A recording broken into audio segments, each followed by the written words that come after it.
पूर्व राष्ट्रपति रामनाथ कोविंद और आरएसएस प्रमुख मोहन भागवत ने भी विजयदशमी के मौके पर आरएसएस के समारोह में हिस्सा लिया। इस दौरान महाराष्ट्र के मुख्यमंत्री देवेंद्र फडणवीस और केंद्रीय मंत्री नितिन गडकरी भी मौजूद रहे। आरएसएस चीफ मोहन भागवत और पूर्व राष्ट्रपति रामनाथ कोविंद ने नागपुर में शस्त्र पूजा की। आरएसएस के 100 साल पूरे होने के मौके पर खास कार्यक्रम का आयोजन भी होगा। सुनवाते हैं क्या कुछ कहा गया, खास बातें। अमेरिका ने जो नई टैरिफ नीति अपनाई, उनके अपने हित के लिए अपनाई होगी, लेकिन उसकी मार तो सभी पर पड़ रही है। इसलिए ये सारा परिदृश्य अथवा ये सारी प्रचलित पद्धति, उस पर हम निर्भर हो जाए ऐसी नहीं है।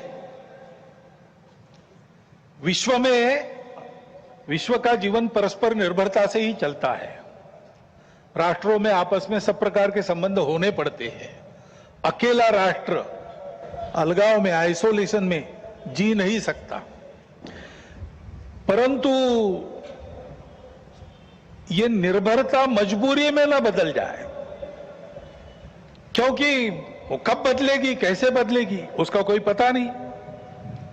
और इसलिए इस निर्भरता को मानते हुए, विश्व जीवन की एकता को मानते हुए, हमको इसको मजबूरी न बनाते हुए जीना अगर है तो स्वदेशी और स्वावलंबन का कोई परिणाम नहीं, कोई पर्याय नहीं।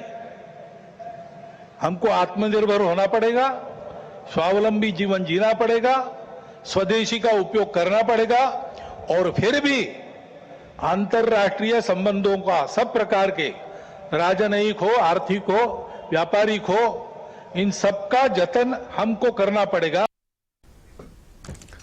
आगे बढ़ते और अन्य खबरों की बात करेंगे। पहलगाम हमले को लेकर आरएसएस प्रमुख मोहन भागवत का बयान सामने आया है। पहलगाम में आतंकियों ने धर्म पूछकर लोगों को गोली मारी थी। उन्होंने कहा कि हमारी सेना ने उन्हें करारा जवाब दिया है। हमारी सेना के शौर्य का पूरी दुनिया ने देखा कितना बोलबाला है, और ये साबित करके भी दिखाया। सुनवाते हैं पहलगाम आतंकी हमले को लेकर भी आरएसएस चीफ ने क्या कहा। एक दुर्घटना पहलगाम की भी हुई। हमला हुआ सीमा पार के आतंकियों के द्वारा। 26 भारतीय नागरिकों की उनका धर्म पूछकर हत्या की। लेकिन उसके चलते सारे देश में प्रचंड दुख और क्रोध की लहर पैदा हुई। पूरी तैयारी करके सरकार ने, हमारी सेना ने उसका बहुत पुरजोर उत्तर दिया।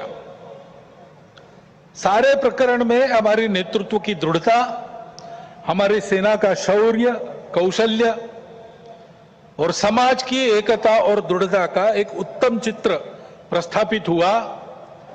और यह भी वह घटना हमको सिखा गई कि यद्यपि हम सबके प्रति मित्र भाव रखते हैं और रखेंगे, फिर भी अपने सुरक्षा के विषय में हमको अधिकाधिक सजग रहना पड़ेगा, समर्थ बनना पड़ेगा। क्योंकि इस घटना के बाद दुनिया में विभिन्न देशों ने अपनी अपनी जो भूमिका ली, उसमें हमारी ये भी ध्यान में आया कि हमारे मित्र कौन कौन है और कहां तक है।